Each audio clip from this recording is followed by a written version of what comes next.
Hello guys and welcome back to best car picks. നമുക്കറിയാം ടാറ്റ പുതിയ അൾട്രോസിൻ്റെ face lift ഇറക്കാൻ പോവാണ്. അതിൻ്റെ ടീസറൊക്കെ അവർ കാണിച്ചായിരുന്നു. ഇതിന് മുന്നേ കഴിഞ്ഞൊരു ടീസറിൽ അവർ ഇതിൻ്റെ ഇൻറ്റീരിയറും കാണിച്ചായിരുന്നു. ആദ്യം തന്നെ നമ്മൾ എക്സ്റ്റീരിയറൊക്കെ കണ്ടാണ്. പക്ഷേ എന്തായാലും വണ്ടിയുടെ ലോഞ്ചിന് മുന്നേ ഇപ്പം മൊത്തമായിട്ട് വാഹനം ഒന്ന് ലീക്കായിട്ടുണ്ട്. ഇൻറ്റീരിയറും ലീക്കായിട്ടുണ്ട്. ഇൻറ്റീരിയർ പിന്നെ അവർ കാണിച്ച ഷോട്ട്സിലും നേരത്തെ നമുക്ക് ഏകദേശം അറിയായിരുന്നു എങ്ങനെയാണ് ഇതിൻ്റെ ലുക്ക് എന്നുള്ളത്. എന്തായാലും പറയാതിരിക്കാൻ വയ്യ, വണ്ടിയിൽ അത്യാവശ്യം നല്ല രീതിയിൽ തന്നെ ഒരു മാറ്റങ്ങൾ വരുത്തിയിട്ടുണ്ട്. ഫേസ് ലിഫ്റ്റ് എന്ന രീതിയിൽ നോക്കുമ്പം നല്ലൊരു കോൺസെപ്റ്റ് തന്നെയാണ് അവരിപ്പോൾ ഇതിനകത്തോട്ട് കൊണ്ടുവന്നിരിക്കുന്നത്. നമുക്കറിയാം ബലേനോ, ഗ്ലാൻസ, i20 അങ്ങനത്തെ കുറച്ച് വാഹനങ്ങൾ മാത്രമേ ഇപ്പോഴും ഈ ഒരു സെഗ്മെന്റിൽ എക്സിസ്റ്റ് ചെയ്യുന്നുള്ളൂ. ബാക്കിയൊന്നും ഇപ്പോൾ ഇല്ല. എനിവേ ഇതിൻ്റെ ഡിസൈൻ നമുക്ക് നോക്കാം. ഫ്രണ്ട് പ്രൊഫൈലിൽ തുടങ്ങാനാണെങ്കിൽ ഇതിന് മുന്നേ ഉണ്ടായിരുന്ന പ്രീ ഫേസ് ലിഫ്റ്റ് വണ്ടി വെച്ച് കമ്പയർ ചെയ്യുമ്പം ലൈറ്റ്സ് കുറച്ചും കൂടി സ്ലിം ആക്കിയിട്ടുണ്ട്. നേരത്തെ കുറച്ച് വലിയ ലൈറ്റ്സ് ആയിരുന്നു. പിന്നെ അതിൻ്റെ അകത്ത് നമുക്ക് പ്രൊജക്ടർ ഹെഡ് ലൈറ്റ്സ് ആയിരുന്നെങ്കിലും അത് ഹാലജൻ ആയിരുന്നു. ഇതിനകത്തേക്ക് വരുമ്പോഴേക്കും നമുക്ക് ഫുൾ LED ലൈറ്റിംഗ് സെറ്റപ്പാണ് കിട്ടുന്നത്. അതുപോലെ DRLs ആണെങ്കിലും വ്യത്യാസം വരുത്തിയിട്ടുണ്ട്. നേരത്തെ ഫോഗ് ലാമ്പിലായിരുന്നെങ്കിൽ അതിപ്പോൾ നേരെ നമ്മുടെ ഹെഡ് ലൈറ്റിലോട്ട് തന്നെ ഇൻറ്റഗ്രേറ്റ് ചെയ്തിട്ടുണ്ട്. ഹെഡ് ലൈറ്റും കാണാൻ അത്യാവശ്യം രസമുണ്ട്. അതിൻ്റെ അകത്ത് നമ്മുടെ നെക്സോണിലൊക്കെ വരുന്ന പോലെ ഒരു glossy black panel head light connect ചെയ്യുന്ന രീതിയിൽ വന്നിട്ടുണ്ട്. ഇതിനകത്ത് ഒരു കണക്റ്റഡ് DRLs ഒന്നും കൊടുത്തിട്ടില്ല, നമ്മുടെ ഹാരിയറിലും സഫാരിയിലൊക്കെ വരുന്ന പോലെ. പിന്നെ ബമ്പറിൻ്റെ ഡിസൈൻ നോക്കാനാണെങ്കിൽ അത്യാവശ്യം നല്ല സ്പോർട്ടിയാണ്. പിന്നെ ടാറ്റയുടെ ഇപ്പോഴത്തെ SUV-കളിലൊക്കെ വരുന്ന ആ ഒരു ഡിസൈൻ നമുക്ക് കാണാം. ലൈറ്റിൻ്റെ അവിടെ ഫോഗ് ലാമ്പ് മാത്രമേ ഈ വാഹനത്തിനുള്ളൂ. സാധാരണത്തിൽ അവർ പഞ്ചിനും അതുപോലെ നെക്സോണിലും ഒക്കെ അവിടെ ഹെഡ് ലൈറ്റാണ് കൊടുക്കാറുള്ളത്, പഞ്ച് EV-യിൽ. ഓക്കെ, പിന്നെ ഹാരിയറും സഫാരി എല്ലാം ഏകദേശം ഈ ഒരു സെയിം ലൈറ്റിംഗ് സെറ്റപ്പിലാണുള്ളത്. പിന്നെ ഫോഗ് ലാമ്പ് തമ്മിൽ കണക്ട് ചെയ്യുന്ന രീതിയിൽ അവരൊരു ബ്ലാക്ക് എലമെൻറ്റ് കൊടുത്തിട്ടുണ്ട്. അതും ഇവരുടെ ഇപ്പോഴത്തെ ചില വാഹനങ്ങളൊക്കെ നമ്മൾ കാണുന്നതാണ്. പിന്നെ ലോഗോയുടെ താഴത്തേക്ക് വരുമ്പം അവിടെ ചെറിയൊരു എയർ ഇൻടേക്ക് പോലത്തെ സംഭവം, അത് എയർ ഡാം തന്നെയാണോ അത് വേറെ എന്തെങ്കിലും ഡിസൈൻ കൊടുത്താണോ എന്നറിയില്ല. പക്ഷെ എന്തായാലും നേരത്തെ വണ്ടിയിൽ അതില്ലായിരുന്നു. അതും കാണാൻ രസമുണ്ട്. ഇനി ടാറ്റ ആയതുകൊണ്ട് അവർ അതിൻ്റെ അകത്ത് ഹോണൊക്കെ എടുത്ത് വയ്ക്കുമെന്ന് പറയാൻ പറ്റില്ല.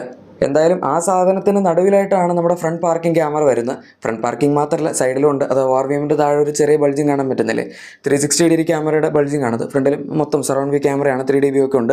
പിന്നെ ഇതിൻ്റെ അകത്ത് വേറൊരു വ്യത്യാസം വരുന്ന സൈഡിൽ അലോയ് വീൽസിൻ്റെ കാര്യത്തിലാണ്. 16 ഇഞ്ച് തന്നെയാണെന്ന് തോന്നുന്നു കണ്ടിട്ട്. എനിക്ക് സൈസ് കൂടിയ പോലെ തോന്നുന്നില്ല, കാരണം വണ്ടിയുടെ സൈസുമായിട്ട് ഓൾമോസ്റ്റ് അതുപോലൊക്കെ തന്നെയാണ് ഇരിക്കുന്നത്. 15 ഇഞ്ച് ഒന്നും അവരാക്കാണ്ടിരുന്നാൽ മതിയായിരുന്നു. ഇതിപ്പോൾ കുറച്ച് ചെറുതായ പോലെ തോന്നുന്നുണ്ട്. എനിവേ അത് ജസ്റ്റ് തോന്നൽ മാത്രമായിരിക്കും. 16 ഇഞ്ച് എന്തായാലും ഉണ്ടാവും, കാരണം നേരത്തെ വണ്ടിയിൽ 16 ഇഞ്ച് ആയിരുന്നു. പിന്നെ ഒരു ചേഞ്ച് വരുന്ന ഇതിനകത്ത് ഫ്ലഷ് ഫിറ്റിംഗ് ഡോർ ഹാൻഡിൽസ് ആക്കിയിട്ടുണ്ടെന്നുള്ളതാണ്. അത് ഈ സെഗ്മെന്റിൽ അങ്ങനെ പൊതുവെ കാണാത്തൊരു നല്ല ഫീച്ചറാണ്. പിന്നെ ബാക്കിലത്തെ ഡോർ ഹാൻഡിൽസ് ആണെങ്കിലും അതിൻ്റെ പൊസിഷൻ മാറ്റിയിട്ടില്ല, അത് അവിടെ തന്നെയാണ്.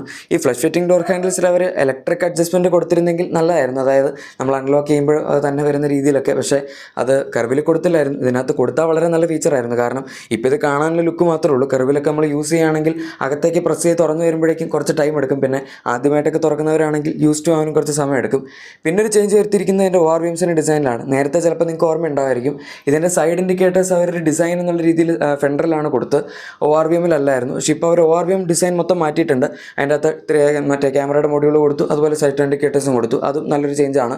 ഇനി അടുത്ത ചേഞ്ച് ഇതിൻ്റെ റിയർ പ്രൊഫൈലിലേക്ക് വരുമ്പോഴും നമുക്ക് കാണാൻ പറ്റും. നേരത്തെ അൾട്രോസിൻ്റെ ടെയിൽ ലൈറ്റ്സ് കുറച്ച് വലുതായിരുന്നു. പിന്നെ ഒരു സ്മോക്ഡ് ഫീലുള്ള ഹാലജൻ ടെയിൽ ലൈറ്റ്സ് ആയിരുന്നു അവർ കൊടുത്തിരുന്നത്. ഇപ്പോൾ പക്ഷേ അത് മൊത്തം മാറ്റിയിട്ട് കംപ്ലീറ്റ് LED സെറ്റപ്പിലേക്ക് തന്നെ പോയിട്ടുണ്ട്. നമ്മളിപ്പം ഒറ്റ നോട്ടത്തിൽ നോക്കുമ്പോൾ കണക്റ്റഡ് ടെയിൽ ലാംപ്സ് ആണ്. പക്ഷേ ആ ഒരു ബ്ലാക്ക് എലമെൻ്റൊക്കെ ഗ്ലോസി ബ്ലാക്ക് പണ്ടുണ്ടായിരുന്നു, അതുപോലെ തന്നെ ഒരു മെയിൻറ്റെയിൻ ചെയ്തിട്ടുണ്ട്. പിന്നെ ഇതിൻ്റെ ബമ്പറിൻ്റെ ഡിസൈനൊക്കെ ആണെങ്കിൽ നമുക്ക് കാണാം ഫ്രണ്ട് പോലെ തന്നെ അത്യാവശ്യം സ്പോർട്ടി ആയിട്ടുള്ളൊരു ഡിസൈനിലാണ് വരുന്നത്. പണ്ട് ഇതിന് താഴെ ഫോഗ് ലൈറ്റ് കൊടുത്തിട്ടുണ്ടായിരുന്നു ബാക്കിൽ. ഇപ്പോൾ പക്ഷേ അവിടെ ഒരു എംപ്റ്റി സ്പേസ് പോലെ തന്നെയാണ് കാണുന്നത്. അതിന് ആക്സസറി ആയിട്ട് കൊടുക്കുമെന്നറിയില്ല. പിന്നെ അൾട്രോസിൻ്റെ ബാഡ്ജിങ് നമുക്ക് കാണാം, അതിലും ചെറിയ വ്യത്യാസം വന്നിട്ടുണ്ട്. ബാക്കിൽ എന്തോ ഒരു ബാഡ്ജിങ് ഉണ്ട്, അതെന്താണെന്ന് കറക്റ്റ് എനിക്ക് മനസ്സിലായില്ല. ചിലപ്പം DCAയുടെ വല്ലതും ആയിരിക്കാം. പിന്നെ നമ്മുടെ നെക്സോണിൽ ഹിഡൻ വൈപ്പേഴ്സ് ഉണ്ടായിരുന്നു ബാക്കിൽ, അതൊന്നും ഇതിൻ്റെ അകത്തില്ല. വൈപ്പേഴ്സൊക്കെ നമുക്ക് കാണാൻ പറ്റുന്ന പോലെ തന്നെയാണ് വെച്ചേക്കുന്നത്.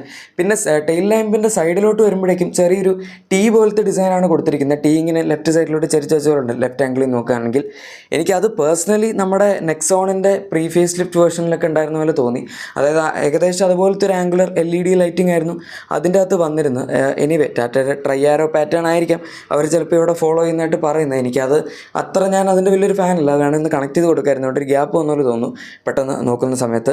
എന്തായാലും നിങ്ങൾക്ക് ഈ വാഹനത്തിൻ്റെ ഏത് ആംഗിളിലെ ലുക്കാണ് ഏറ്റവും ഇഷ്ടപ്പെട്ടതെന്ന് തീർച്ചയായും പറയാം. എന്തായാലും എക്സ്റ്റീരിയർ കൊള്ളാം ഡിസൈൻ. ഇനി ഇൻറ്റീരിയറിലോട്ട് വരുമ്പോഴേക്കും ഇവിടെയും അത്യാവശ്യം കാര്യങ്ങളിലൊക്കെ വ്യത്യാസമുണ്ട്. ആദ്യം തന്നെ നമുക്ക് ഇതിൻ്റെ ഡാഷ്ബോർഡ് ലേഔട്ട്, അതിൻ്റെ താഴത്തെ പോർഷനിൽ വലിയ വ്യത്യാസം വന്നിട്ടില്ലെങ്കിലും മുകളിലത്തെ പോർഷനിൽ അവർ അത്യാവശ്യം വ്യത്യാസം കൊണ്ടുവരാൻ ശ്രമിച്ചിട്ടുണ്ട്. കുറേയൊക്കെ ഗോൾഡൻ ഇൻസേർട്സ് ഒക്കെ കൊടുത്തിട്ടുണ്ട്. പിന്നെ നമ്മുടെ ഒരു മുകളിലത്തെ പോർഷൻ നോക്കാനാണെങ്കിൽ പുതിയ ഇൻഫോർടൈൻമെൻറ്റ് സിസ്റ്റം വെക്കാനുള്ള ഒരു മൗണ്ട് വന്നിട്ടുണ്ട്.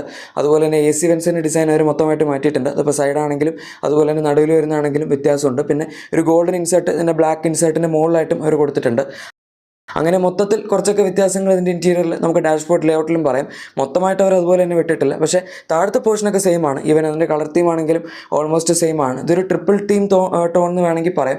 ഗോൾഡ് ഉണ്ട്, അതുപോലെ ഐവറി അല്ലെങ്കിൽ ഒരു ഓഫ് വൈറ്റ് പോലത്തെ ഫിനിഷ് ഉണ്ട്, പിന്നെ ബ്ലാക്ക് ഉണ്ട്. ഇനി അടുത്ത ചേഞ്ച് വന്നിരിക്കുന്ന സ്റ്റിയറിംഗ് വീലിൻ്റെ കാര്യത്തിലാണ്. ടാറ്റയുടെ പുതിയ 2 സ്പോക്ക് സ്റ്റിയറിംഗ് വീൽ ഇതിൻ്റെ അകത്ത് അവർ കൊടുത്തിട്ടുണ്ട്. അതിപ്പോൾ അപ്ഡേറ്റ് ചെയ്ത് വരുന്ന എല്ലാ വാഹനങ്ങളും വരുന്നതാണ്. പേഴ്സണലി എനിക്ക് പഴയ സ്റ്റിയറിംഗ് ആയിരുന്നു കുറച്ചുകൂടെ പിടിക്കാനും അതുപോലെ ഉപയോഗിക്കാനൊക്കെ ഇഷ്ടം. കാരണം ഇതിൻ്റെ നടുവിൽ ആ ഗ്ലോസി ബ്ലാക്ക് പാനൽ വരുന്നതുകൊണ്ടും പിന്നെ ഇതിൻ്റെ ആ സ്പോക്ക് കുറച്ച് പുറത്തേക്ക് തള്ളി നിൽക്കുന്നുണ്ട്. ഞാൻ കൈൻഡ് ഓഫ് സ്പോക്കിലൊക്കെ പിടിച്ച് കുറച്ച് നേരം ഓടിക്കുന്ന ഒരു ടൈപ്പ് ആളാണ്. നിങ്ങളുടെ ഡ്രൈവിംഗ് മാനേഴ്സ് അനുസരിച്ച് ഡിപ്പെൻഡ് ചെയ്യുമായിരിക്കും. പിന്നെ ഇതിൻ്റെ അകത്ത് ഹോൺ അടിക്കാനും കുറച്ച് ബുദ്ധിമുട്ടാണ്. നമ്മൾ അകത്തോട്ട് കയറി, അതായത് എൻഡിൽ പ്രസ് ചെയ്യുകയാണെങ്കിൽ ആവില്ല, നടുവിലത്തെ ആ സാധനത്തിൽ പ്രസ് ചെയ്താലേ ആവുള്ളൂ. സോ അതും ചെറിയൊരു ബുദ്ധിമുട്ടാണ്. എനിവേ ബാക്കി സാധനങ്ങളൊക്കെ ഇതിൻ്റെ അകത്തുണ്ട്. ഇപ്പോൾ പുതിയ നമ്മുടെ ടച്ച് ബേസ്ഡ് ആയിട്ടുള്ള ക്ലൈമറ്റ് കൺട്രോൾ നോബ്സ് വന്നിട്ടുണ്ട്. അത് നല്ലതാണ് ഇൻ ദ സെൻസ് ഒരു ഫീച്ചറാണ്. പിന്നെ ഇതിൻ്റെ അകത്ത് അവർ ഓട്ടോ ഡിമിങ് റിവ്യൂസ് കൊടുത്തിട്ടില്ല. അത് വേണേൽ കൊടുക്കായിരുന്നു. വേറെ വ്യത്യാസം വന്നിരിക്കുന്ന 360° ക്യാമറയാണ്. അത് അൾട്രോസ് റേസർ വന്നപ്പോൾ അവർ കൊടുത്തായിരുന്നു. ഇതിൻ്റെ അകത്ത് പക്ഷേ കുറച്ചും കൂടെ മോഡേൺ ആയിട്ടുള്ള നമ്മുടെ 10.25 ഇഞ്ച് ഇൻഫോർടൈൻമെന്റ് സിസ്റ്റത്തിൻ്റെ കൂടെ തന്നെ വരുന്നുണ്ട്. അതും നേരത്തെ ഉണ്ടായിരുന്നു. എനിവേ ആനിമേഷൻസ് ഒക്കെ ബെറ്റർ ആയി എന്ന് വേണമെങ്കിൽ പറയാം. പിന്നെ വണ്ടിയുടെ ഇൻസ്റ്റോൺ ക്ലസ്റ്റർ മൊത്തത്തിൽ മാറിയിട്ടുണ്ട്. അത് അൾട്രോസ് റേസറിൽ മാറിയില്ലായിരുന്നു. ഇതിപ്പോൾ 10.25 ഇഞ്ചസിൻ്റെ നമുക്കൊരു ഫുള്ളി ഡിജിറ്റൽ ആയിട്ടുള്ള ഡിസ്പ്ലേ ആണ് കിട്ടുന്നത്. അത്യാവശ്യം നല്ല ക്ലസ്റ്ററാണ്. നമുക്ക് ഇതിൻ്റെ അകത്ത് മാപ്പ് തുടങ്ങിയ കാര്യങ്ങളെല്ലാം തന്നെ കാണാൻ പറ്റും. ടാറ്റയുടെ ഈവൻ സഫാരി തുടങ്ങിയ വാഹനങ്ങളിലൊക്കെ വരുന്ന അതേ ക്ലസ്റ്റർ തന്നെയാണ് അവർ ഈ വാഹനത്തിലും കൊടുത്തിരിക്കുന്നത്. അത് ശരിക്കും പറഞ്ഞാൽ ഇപ്പോൾ പഞ്ചിൻ്റെ അപ്ഡേറ്റിലൊക്കെ കൊടുക്കേണ്ടായിരുന്നു. പഞ്ചിന് ഇതൊരു ഫേസ് ലിഫ്റ്റ് വന്നിട്ടില്ല. അതും ചിലപ്പോൾ ഉടനെ വരുമായിരിക്കും. ഇനി അടുത്ത ചേഞ്ച് വാഹനത്തിൻ്റെ സീറ്റ്സിലാണ്. എനിക്കിതിൻ്റെ ഡിസൈനും ചെറുതായിട്ട് മാറിയ പോലെ തോന്നി. ഏകദേശം ഹാരിയറിൽ വരുന്ന പോലത്തെ ടൈപ്പ് സീറ്റ് പോലെയാണ് എനിക്ക് പേഴ്സണലി ഫീൽ ചെയ്തത്.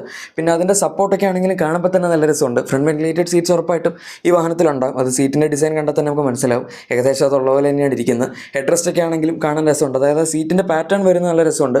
ഡ്യുവൽ ടോൺ തീമിലാണ് സീറ്റ്സും കൊടുത്തിരിക്കുന്നത്. ഒരു ഗ്രേ ആൻഡ് ഗോൾഡ് ഫിനിഷാണ് അതിൻ്റെ അകത്ത് വരുന്നത്. നല്ല പ്രീമിയം ആയിട്ടുള്ള ലുക്ക് ഉണ്ട്. പിന്നെ നമുക്ക് ഇലക്ട്രിക് സൺറൂഫ് ഇതിനകത്ത് അവൈലബിൾ ആണ്. സിംഗിൾ പെയിൻ ആണ്. ഈ സെഗ്മെൻറ്റിൽ സിംഗിൾ പെയിൻ കൊടുക്കുന്നത് തന്നെ കുറവാണ്. ബലേനോയിൽ നമുക്ക് ഇപ്പോഴും സൺറൂഫ് കിട്ടുന്നില്ല. അതുകൊണ്ട് അവരതെങ്കിലും ഇവിടെ കൊടുക്കുന്നുണ്ടെന്നുള്ള നല്ല കാര്യമാണ്. പിന്നെ റിയർ സീറ്റ്സ് ഒക്കെ ആണെങ്കിലും നമുക്ക് അത്യാവശ്യം സ്പേഷ്യസ് ആണ്. അതിൽ വീൽ ബേസിലൊന്നും വലിയ വ്യത്യാസമൊന്നും വന്നിട്ടില്ല. ഓവറോൾ വാഹനത്തിൻ്റെ ക്യാബിൻ സ്പേസ് തുടങ്ങിയ കാര്യങ്ങളിലൊന്നും എന്തായാലും ഫേസ് ലിഫ്റ്റ് വന്നു എന്ന് പറഞ്ഞ് മാറ്റം വരും എന്ന് പ്രതീക്ഷിക്കേണ്ട. അതൊക്കെ ഓൾമോസ്റ്റ് സെയിം ആയിരിക്കും. പിന്നെ rear armrest, 3 point seat belts 3 പാസഞ്ചേഴ്സിനും അതൊക്കെ തീർച്ചയായും കിട്ടും. അതുപോലെ റിയർ AC വെൻ്റ് തുടങ്ങിയ കാര്യങ്ങളൊക്കെ നമുക്ക് എന്തായാലും അവൈലബിൾ ആയിരിക്കും. ഇനി അടുത്ത് വരുന്നതിൻ്റെ പവർ ട്രെയിൻ ഓപ്ഷൻസ് ആണ്. അതിലും കാര്യമായിട്ടുള്ള വ്യത്യാസം എക്സ്പെക്ട് ചെയ്യേണ്ടതില്ല. സെയിം 3 എഞ്ചിൻസ് തന്നെയായിരിക്കും കിട്ടുന്നത്. 1.2 ലിറ്റർ എണ്ണ പെട്രോൾ, അതുപോലെ 1.2 ലിറ്റർ ടെർബോ വരും എന്ന് നമുക്ക് വിചാരിക്കാം. അത് നേരത്തെ റേസറിലായിരുന്നു കൊടുത്തിരുന്നത്. അതിന് മുന്നേ ഐ ടെർബോ എന്ന് പറഞ്ഞൊരു മോഡൽ ഉണ്ടായിരുന്നു. അത് 110 bhp ഉണ്ടായിരുന്നുള്ളൂ. അത് അവർ നിർത്തി. അത് കഴിഞ്ഞിട്ടാണ് റേസർ ഇറക്കിയത്.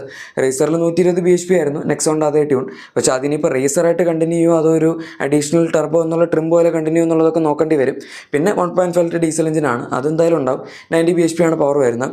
ആക്ച്വലി ഇതിൻ്റെ അകത്ത് ഏറ്റവും നല്ലത് ഈ വാഹനത്തിന് ഡീസൽ എഞ്ചിനാണ്. അതവരിപ്പോഴും കളഞ്ഞിട്ടില്ല. ഈ സെഗ്മെൻറ്റിൽ ബാക്കി ഡീസൽ ഉണ്ടായിരുന്നവർ പോയി. ഈവൻ ഇൻഫാക്ട് ഈ സെഗ്മെൻറ്റിൽ ബാക്കി ഉണ്ടായിരുന്ന ഹാച്ച് ബാക്സ് തന്നെ പോയി. എന്നിട്ടും ടാറ്റ ഈ വാഹനം പ്രോപ്പറായിട്ട് അപ്ഡേറ്റ് ചെയ്ത് മോഡേൺ ആക്കി നിർത്താൻ ശ്രമിക്കുന്നുണ്ട് എന്നുള്ളത് വളരെ നല്ല കാര്യമാണ്.